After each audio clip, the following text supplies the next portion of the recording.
बल्दिया town यूसुफगोट बकरापीड़ी में slaughter house और सरकारी डिस्पेंसरी पर कब्जे के खिलाफ बकरापीड़ी एसोसिएशन के ताजरान और अवाम कब्जा माफिया के खिलाफ सड़कों पर आ गए। हाथों में बैनर्स और प्ले कार्ड्स उठाए मवेशी मंडी के ताजिरों ने खातून लैंड माफिया के खिलाफ शदीद नारेबाजी की। मुजाहिरीन का कहना था कि मनसूबाबंदी के तहत सरकारी जमीनों पर कब्जा किया जा रहा है। मुजाहिरीन ने कहा कि शिकायत पर डिप्टी कमिश्नर केमाड़ी और इंतजामिया ने कार्रवाई करके कब्जे को रुकवा दिया। ताहम सलमा नामी खातून कब्जा माफिया सरगना है, वो आला अफसरान को भी धमकियां दे रही है। कब्जा माफिया ऑपरेशन रोकने की कोशिश कर रहा है। डीसी को भी दरख्वास्त दी है, सबको हमने दरख्वास्त दी है, लियाकत अस्कानी को भी हमें दरख्वास्त दी है इस बात की भाई हमें इससे जान छुड़ाई जाए।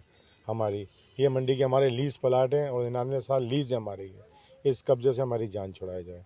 ये हमने उनसे लियाकत भाई से भी गुजारिश की है, केएमसी लैंड से भी की है, डीएमसी से भी की है। पीढ़ी का जो भी प्लाट है, रफाई प्लाट है, उस पर कब्जा खत्म किया जाए।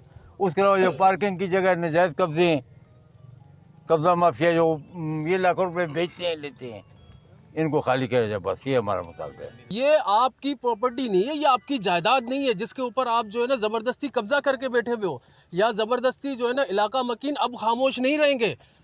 किसी ने इनको बाहर नहीं निकाला, ये अपनी मदद आप आज इतने सारे लोग जमा हो गए क्योंकि इनके बच्चों का मुस्तकबिल है। यहाँ पे ये जो केएमसी की ज़मीन है, यहाँ के ऊपर जो है ना हॉस्पिटल्स बनने हैं, आप हमारे हॉस्पिटल्स के ऊपर अपनी तामीरात नहीं करा सकते हो। मुजाहिरीन ने सूबाई और जिला इंतजामिया से अपील की है कि कब्जा माफिया, खास तौर पर सलमा नामी कब्जा माफिया सरगना के खिलाफ सख्त कार्रवाई की जाए। नहीं देंगे, नहीं देंगे, नहीं देंगे, नहीं देंगे।